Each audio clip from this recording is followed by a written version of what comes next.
இவரு நிதி ஆயோக் கூட்டத்துக்கு வர முடியாது. போட்டார் ஈடி. ஓடி வாரேன் மோடி,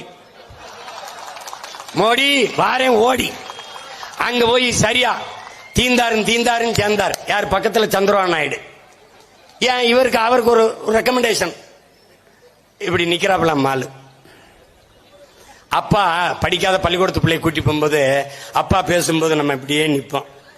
ஏதோ பண்ண தெரியாம பண்ணிட்டாங்க, ஒரு தடவை மன்னிச்சு விடுங்க ஐயா, நான் கூட வீட்டில் போய் கண்டிச்சு வைக்கிறேன் ஐயா, நீங்க கொஞ்சம் ஒரு வாட்டி சேர்த்துக்கிறீங்க ஐயா. ஐயா ஏதோ நீங்க கஷ்டப்படுறீங்க, பாவப்பட்ட ஆளா இருக்கு, ஏழை குடும்பமா இருக்கு, உங்க முகத்துக்காக ஒரு தடவை மன்னிச்சு விடுறேன் அப்படின்னு.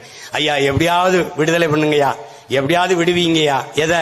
நிதியவா? இல்லைங்க, உதய நிதியா, இது ரிலீஸ் பண்ணுங்க, விடுவீங்க.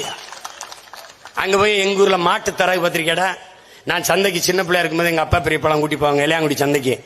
எங்க அப்பா என்ன, எங்க பெரியப்பா என்ன பண்றாங்கன்னு தெரியாது, கையை உள்ள போட்டு துண்டை மூடிடுவாங்க. என்னன்னா அப்புறமா சொன்னார், இந்த விரலை தொட்டா 500 ரூபா, இந்த தொட்டா இந்த லேசா இந்த இதை பிடிச்சா 1000 ரூபா.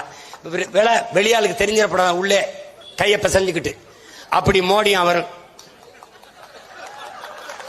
நான் சொல்றேன்னு கைதடிச்சிருக்கிற இருக்கா இல்லையா? அப்ப அவன் போய் பேசுறேன், அதுக்கு ஒரு வழக்க போட்டான் போடுவேன் பாரு. இருக்கா இல்லையா? அங்க அப்படியே வந்துட்டு வெளியில வந்து நிதி தரவில்லை, வாத்தியாருக்கு அப்படி சம்பளம் கொடுக்கிறது, ஒரு நலத்திட்டம் நிறைவேற்ற முடியவில்லை, அவர்கள் வந்து விடுவார்கள். யோ அவன் எங்க வந்தான்? நீ தான் போயிட்டு வரப்ப அவன் எங்க வந்தான்? சும்மா